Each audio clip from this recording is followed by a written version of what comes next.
Malý test ostrosti. Toto je nôž s pôvodným výbrusom a uvidíme, ako pôjde. Do papiera ide,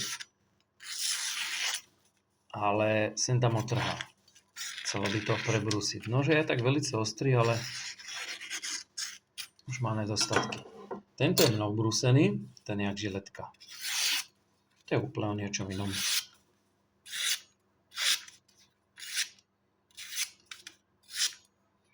Toto je Fal Ice Force, toto je Bugatti z pumpy, okolo 20-25 €.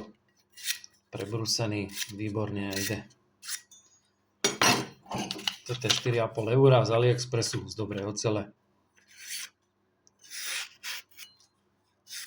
No, tu som zobral omylom 2 papiere.